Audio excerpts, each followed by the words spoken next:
जंगल में रश्मि नाम की एक शेरनी एक योद्धा को जन्म देती है। वो बिल्कुल सफेद रंग का था। रश्मि शेरनी उसका नाम महावीर रखती है। देखने में वो ऐसा लगता था मानो सच में वो कोई बड़ा योद्धा हो, बहुत ताकतवर और बहुत होशियार हो। एक बार शेरनी भोजन कर रही थी, तभी महावीर के पास एक सांप उसको डसने उसके करीब आता है। तभी महावीर उस सांप पर हमला करके उसे वहीं मार डालता है। ये देख रश्मि अचंभित रह जाती है। इतने छोटे बच्चे ने एक ताकतवर सांप को कैसे मार डाला? तब उसे लगता है कि ये सच में एक योद्धा है। इसी तरह समय बीतता है और महावीर बड़ा हो जाता है और महावीर अपने कुछ सिपाहियों के साथ दूसरे जंगल में रहने लगता है। महावीर के मुट्ठी भर सिपाही भी इतने ताकतवर थे कि 20-25 शेरों का झुंड भी उनके सामने घुटने टेक दिया करता था। एक बार किसी दूसरे जंगल की राजकुमारी रुमझुम महावीर के पास आती है और कहती है, सुनो महावीर शेर, मैं वृंदावन जंगल से आई हूँ। मैं बंटी बाघ की बेटी हूँ। हमारे जंगल में एक बड़ा गृह युद्ध छिड़ गया है। हमारे जंगल का एक सिपाही हमारे खिलाफ खड़ा हो गया।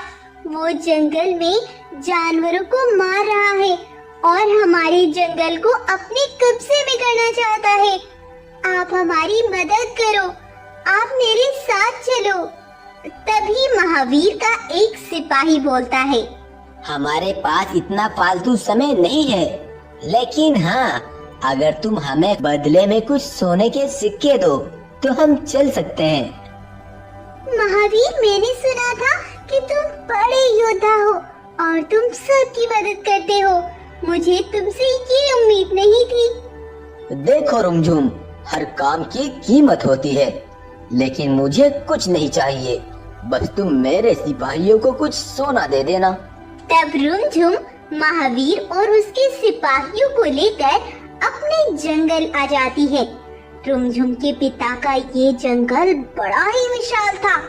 इसमें चारों तरफ सिपाही ही सिपाही खड़े थे। तब महावीर जाकर रुमझुम के पिता बंटी से मिलता है और बंटी कहता है, सुनो महावीर, हमारे जंगल का एक सिपाही था, उसका नाम रघु है। वे हमारे जंगल पर राज करना चाहता है, इसीलिए मैंने उसे यहाँ से निकाल दिया था। लेकिन अब वे एक बड़ी सेना के साथ मेरे जंगल में आता है और जानवरों को मारता है। इसीलिए मैं उसको मारकर उससे छुटकारा पाना चाहता हूँ और मेरा यह काम तुम्हें करना है। सुनो बंटी, मैंने देखा है कि तुम्हारे सिपाहियों में लड़ने की बिल्कुल ताकत नहीं है। पहले मुझे तुम्हारे सिपाहियों को लड़ने के तौर तरीके सिखाने होंगे। ठीक है, तुम उनको अच्छे से सिखाओ और एक जंग के लिए तैयार करो।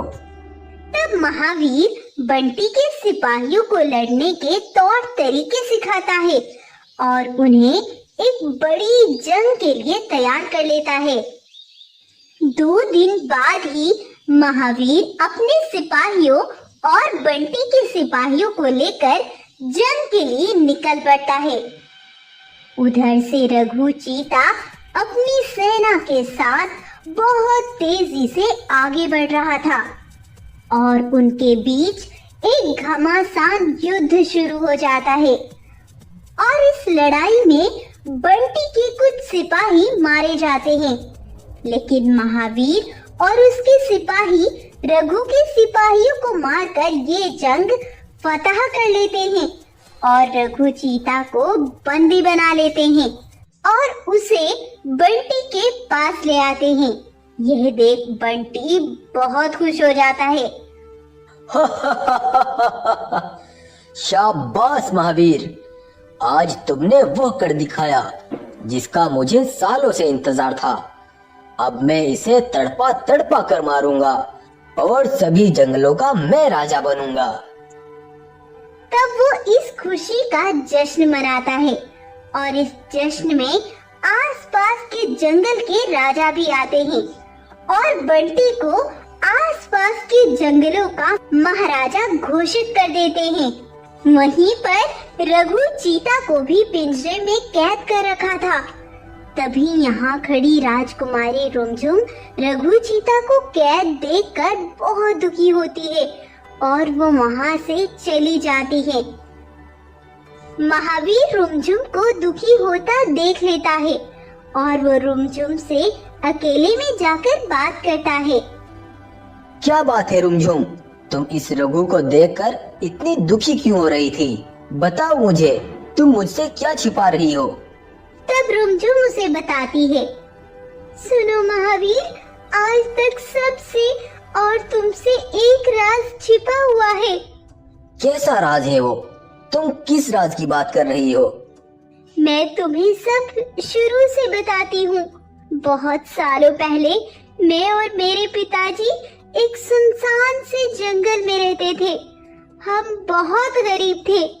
कभी कभी तो हमें 2 वक्त का भोजन भी नहीं मिलता था। उस जंगल में मैं और मेरे पिताजी और पिताजी के कुछ दोस्त ही रहते थे। वहीं दूसरे जंगल में बगीरा नाम का एक बाघ रहा करता था।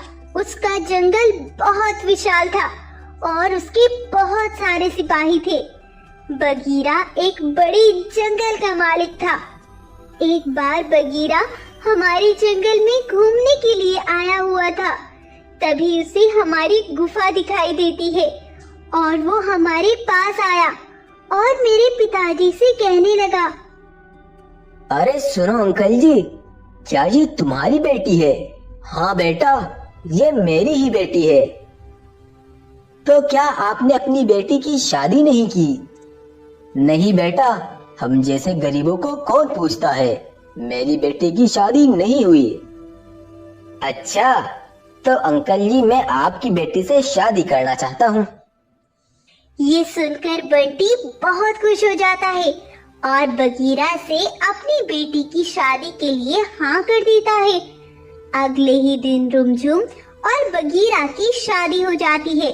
तब बगीरा बंटी से कहता है, सुनो, तुम जंगल में अकेले रहते हो, इसीलिए मैं तुम्हारी रक्षा के लिए अपने कुछ सिपाही यहाँ भेज दूंगा। ठीक है बेटा, तुम्हारा बहुत बहुत शुक्रिया। बगीरा अपने कुछ सिपाहियों को भेज देता है और बंटी बाघ उनके साथ खुश रहता है। और उधर रुमझुम और बगीरा भी खुशी से रहते हैं। कुछ दिन बाद रुमझुम को एक बेटा पैदा होता है जो देखने में बहुत ज्यादा सुंदर होता है। यह देख रुमझुम और बगीरा बहुत खुश होते हैं और वो दोनों उसका बहुत ख्याल रखते हैं। कुछ दिन बाद रुमझुम के पिता इनके जंगल आते हैं। बगीरा का इतना बड़ा जंगल और इतने सारे सिपाही देखकर बंटी के मन में लालच आ जाता है। तब वो मन ही मन सोचता है, अरे वाह, ये जंगल कितना सुंदर और कितना बड़ा है। अगर इस जंगल का राजा मैं बन जाऊं तो मजा ही आ जाएगा। तब बंटी बाघ अकेले बगीरा को अपनी गुफा पर बुलाता है और बगीरा के सिपाहियों को लालच देकर बगीरा को उनसे ही मरवा देता है। तब बंटी बाघ बगीरा की लाश को लेकर अपने सिपाहियों के साथ बगीरा के जंगल पहुंचता है। तभी रुमझुम और सारे जानवर इकट्ठा हो जाते हैं। यह देख रुमझुम बहुत ज्यादा दुखी हो जाती है। ये सब कैसे हुआ पिताजी? बगीरा को किसने मार डाला? बेटा, हमारे जंगल में ना जाने कहां से एक बड़ा राक्षस घुस आया था और उसने बगीरा को आकर जान से मार डाला। मैंने बगीरा को बचाने की बहुत कोशिश की, लेकिन वे तभी वहां से भाग गया। ये सुनकर सभी जानवरों को और रुमझुम को गहरा सदमा पहुंचा। तभी बंटी बाघ सभी जानवरों से कहता है, सुनो भाइयों, महाराज बगीरा के चले जाने का मुझे भी बहुत अफसोस है, लेकिन अब हम कर भी क्या सकते हैं। आज से मैं तुम्हारा ख्याल रखूंगा और इस जंगल को अच्छे से संभालूंगा। तब से बंटी ही जंगल का राजा बनकर राज करने लगा। कुछ ही दिन बाद मुझे पता चला कि ये सब मेरे पिताजी ने किया था। उन्होंने ही मेरे पति बगीरा को मरवा दिया था। जब मेरे पिताजी से इस बात की बहस की तो पिताजी ने मुझे चेतावनी देते हुए कहा, सुनो रुमझुम, अब तुम्हें इस बारे में बहस करने की कोई जरूरत नहीं है। अगर तुमने यह बात किसी से बताने की कोशिश की तो जो तुम्हारा बेटा मेरे कब्जे में है, मैं उसे जान से मार डालूंगा।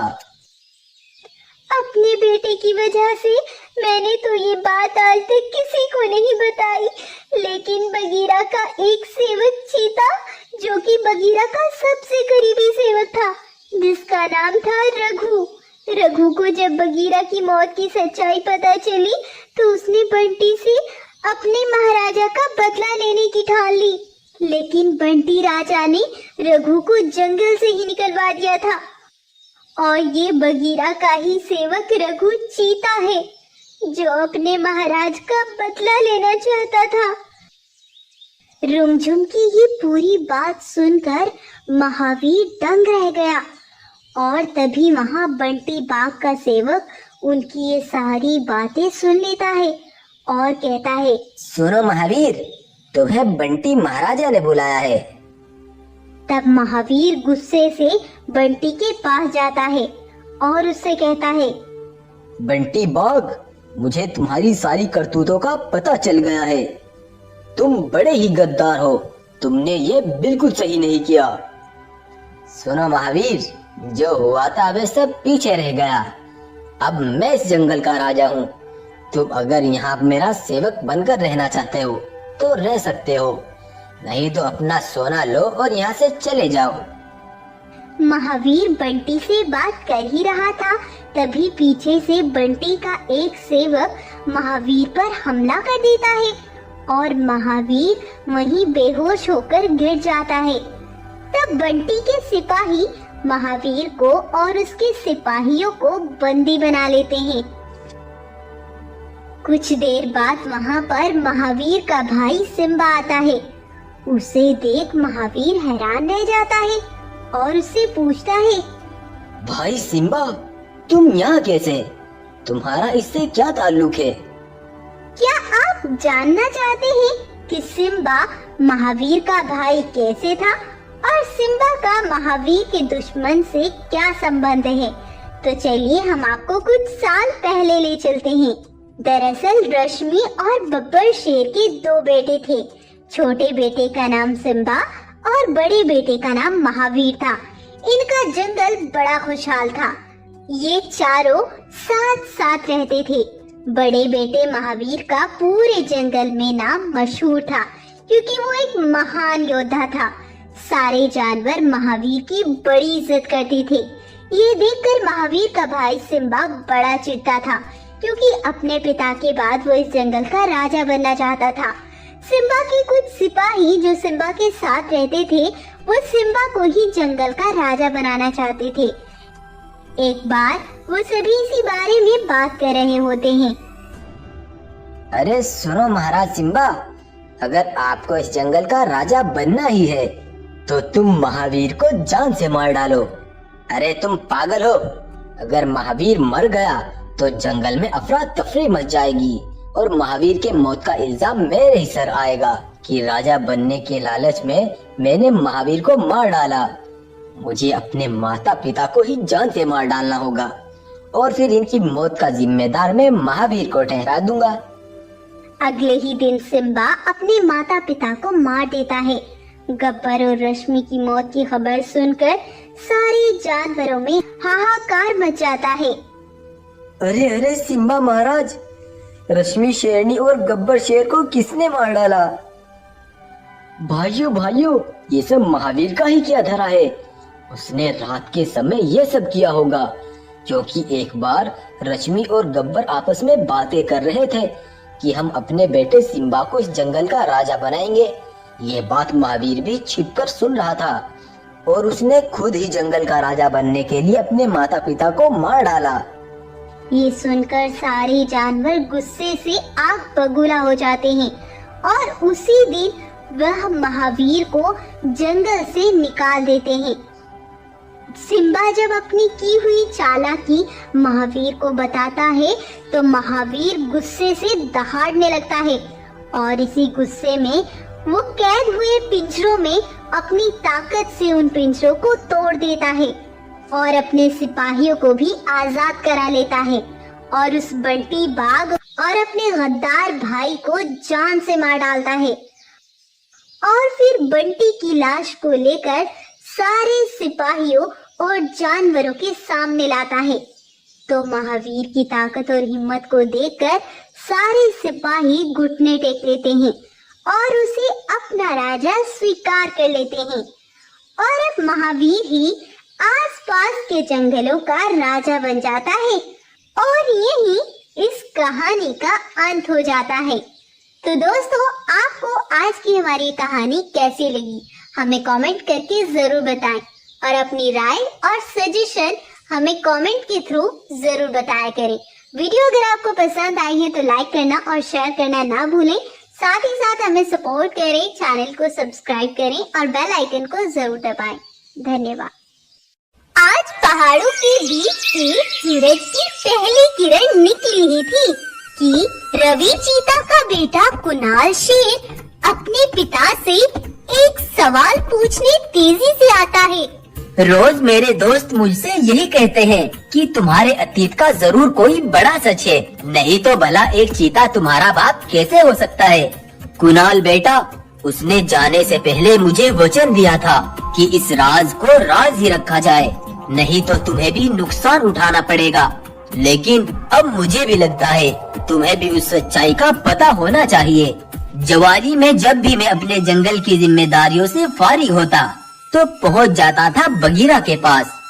मेरी और बगीरा की दोस्ती के बड़े चर्चे थे। किसी गरीब की गरीबी को देखकर तो जैसे उसका दिल पिघल ही जाता था। असल में तो बगीरा जंगल पर नहीं, वहाँ की प्रजा के दिलों पर राज करता था। एक बार मैं और बगीरा हमारे जंगल से दूर चलते चलते एक नदी की तरफ आ गए। वहीं दूर से एक राजकुमारी भी अपने सिपाहियों के साथ युद्ध कला का अभ्यास कर रही थी। बगीरा तो उसे देखकर जैसे रुक सा गया। अरे बगीरा भाई, क्या हुआ? वृंदावन की राजकुमारी पर दिल हार बैठे हो क्या? हाँ रवि, पहली बार कोई राजकुमारी इतनी पसंद आई है। अब बस पता करना है कि उसका व्यवहार कैसा है। तब रवि चीता उन्हीं के पास आया। राजकुमारी जी, हम यहाँ सैर करने आए थे, लेकिन अचानक मेरे दोस्त बगीरा को चक्कर आया और वो बेहोश हो गया। हमारा जंगल तो यहाँ से बहुत दूर है, क्या यहाँ आसपास कोई जंगल है? अरे अरे, क्या? कहाँ है वो? यहाँ से पास तो बस हमारा ही जंगल है। साथियों, यही रुको, मैं चलकर उसे देखती हूँ। जब बाला शेरनी ने वहाँ जाकर देखा तो बगीरा अपनी सांसें रोके वहाँ पड़ा था। अरे, ये तो वाकई सांस नहीं ले पा रहे। हमें जल्द से जल्द इन्हें वैद्य के पास ले जाना होगा।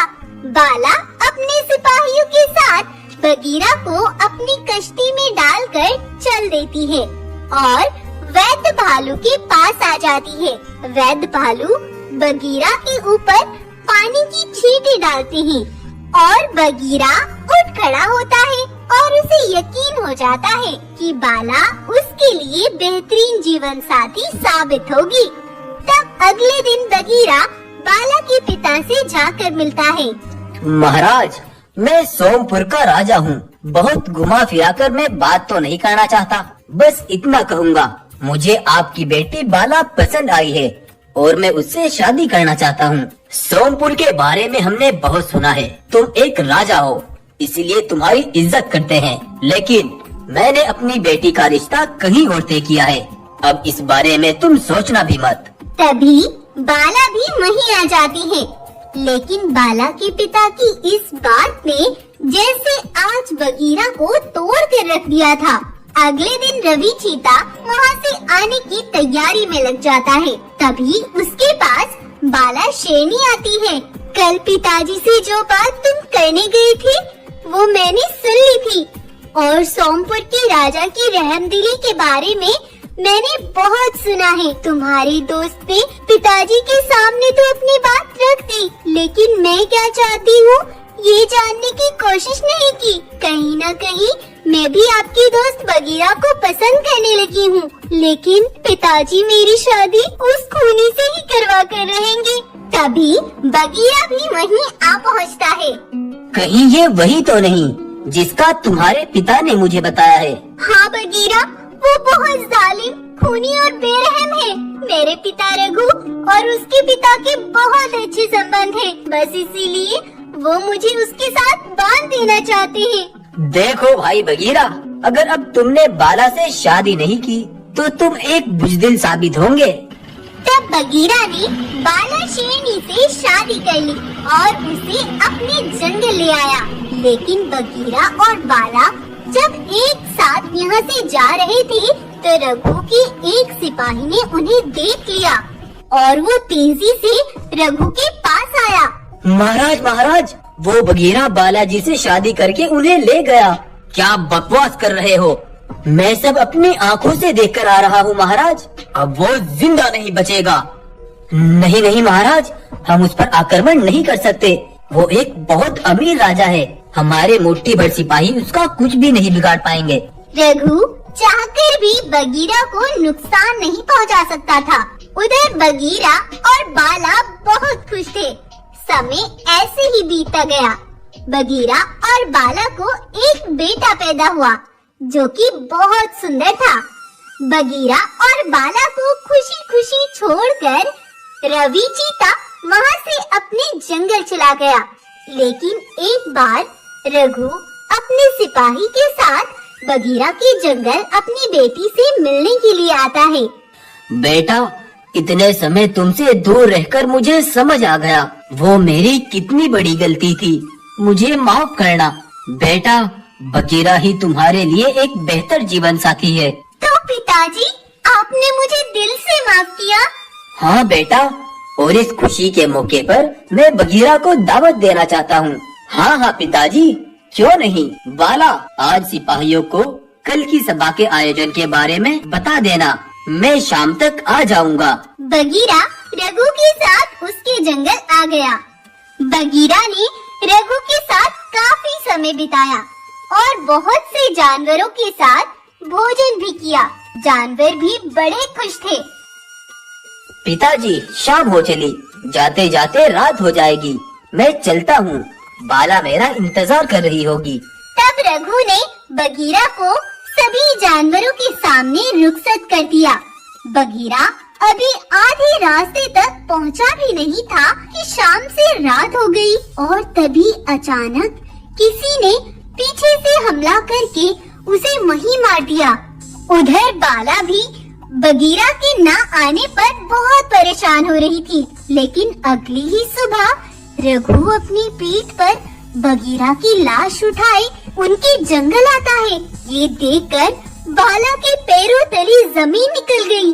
पिताजी, ये मेरे बगीरा के साथ क्या हो गया?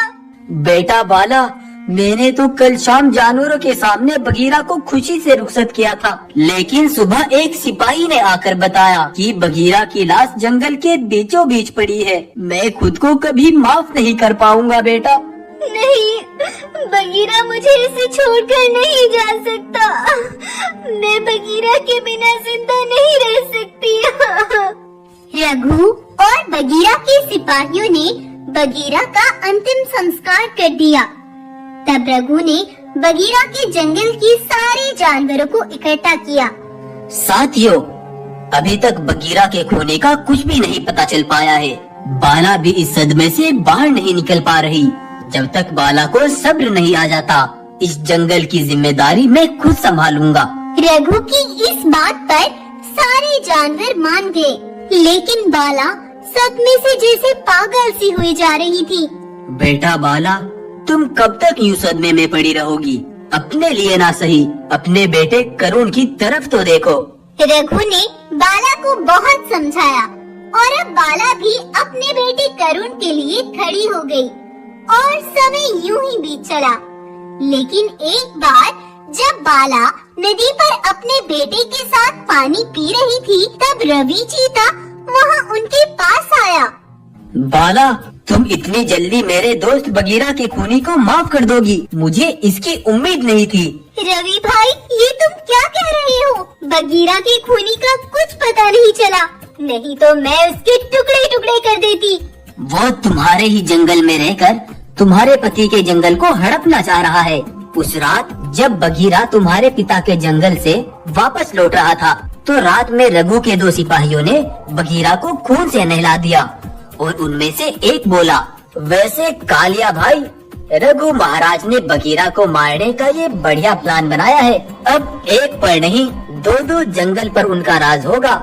उस रात मैं भी वहीं से गुजर रहा था और मैंने ये सब देख लिया था। तो ये सब कुछ तुम मुझे अब क्यों बता रहे हो, जब क्यों नहीं बताया?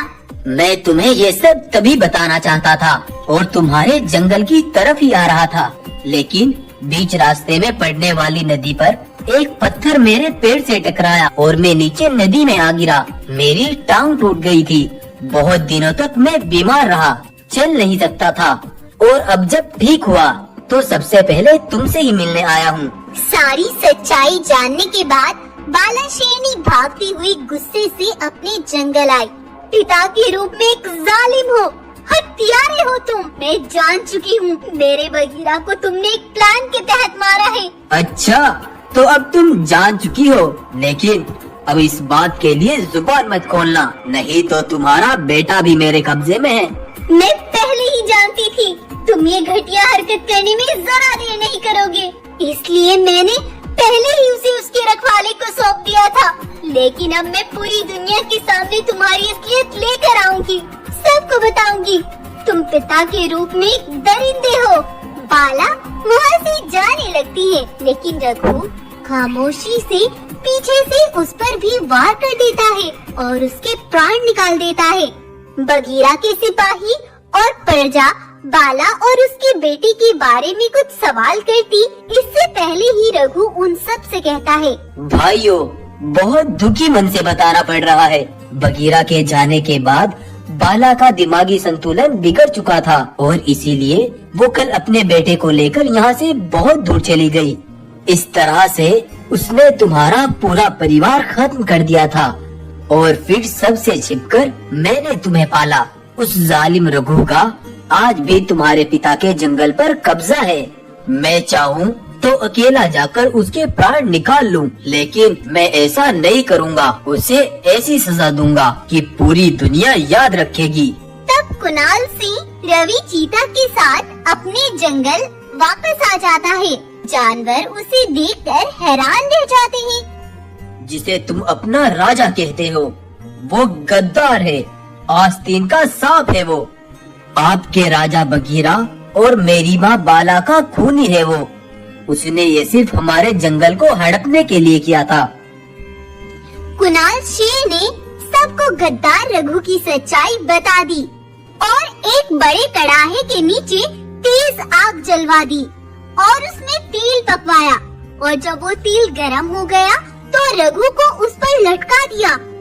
रघु उस तेल में नीचे गिर गया और उस तेज पकते तेल में गिरकर वहीं मर गया। सबने देखा उसका क्या अंजाम हुआ और फिर उसके बाद सबने मिलकर कुणाल सिंह को ही जंगल का राजा बना दिया। इस तरह एक गद्दार की सच्चाई सबके सामने आई। तो आपको ये कहानी कैसी लगी, हमें कमेंट करके जरूर बताएं। कहानी अगर आपको पसंद आई है तो उसको लाइक, शेयर और सब्सक्राइब करना ना भूलें।